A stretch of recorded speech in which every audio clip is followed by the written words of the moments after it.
மரியாதைங்கிறது அவங்க அவங்க நடந்துக்கிற விதத்துல இருக்கு. யார்கிட்ட பேசுறேன்னு தெரிஞ்சுதான் பேசுறிய? நல்லா தெரிஞ்சுதான் பேசுறேன். ஆம்பளைங்களுக்கு சரி சமமா பொம்பளைங்களுக்கு எதுவுமே நடக்க கூடாதுன்னு நீங்க நினைச்சிட்டு இருக்கீங்க.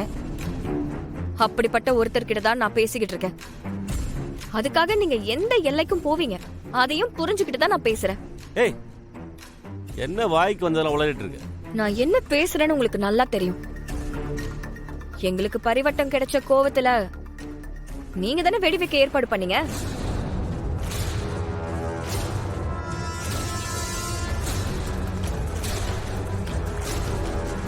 இல்லன்னு சொல்லாதீங்க, ஒத்துக்கோங்க.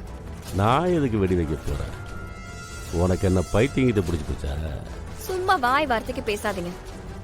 இத உங்களை தவிர வேற யாரும் செஞ்சிருக்க வாய்ப்பே இல்ல. பொம்பளைங்களுக்கு பரிவட்டம் கட்டுறது பிடிக்கலனா அந்த இடத்தை விட்டு போக வேண்டியதானே. ஏன் இந்த அளவுக்கு இறங்கி போறீங்க? நீயா கற்பனை பண்ணி ஏதோ பேசிட்டு இருக்காங்க. என் மண்டை சூடாகிறதுக்குள்ள இங்க இருந்து போயிரு.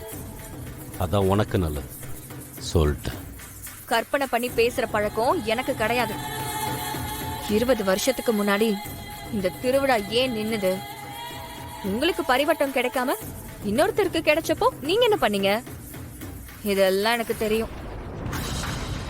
என்னைக்கு நான் இங்க வந்தனோ அன்னைக்கே எனக்கு தெரியும். ஆனா உங்க குடும்பத்தை சேர்ந்த ஒருத்தி பொங்கல் வைக்கும் போது இந்த அளவுக்கு போவீங்கன்னு நான் கொஞ்சம் கூட எதிர்பார்க்கல. என்னது உங்க குடும்பம்?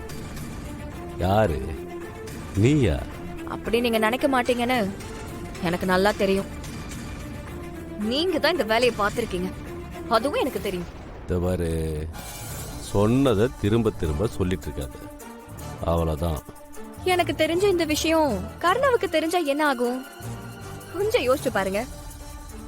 கர்ணா உங்க மேல அவ்வளோ மரியாதை வச்சிருக்கான். நீங்க அவனை உங்க குடும்பத்துல ஒருத்தனா நினைக்கலனாலும் அவன் உங்களை சொந்த அண்ணனா நினைக்கிறான்.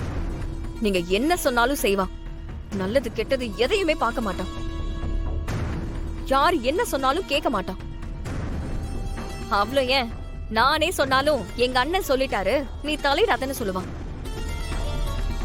அந்த அளவுக்கு உங்க மேல விசுவாசமா இருக்கான்.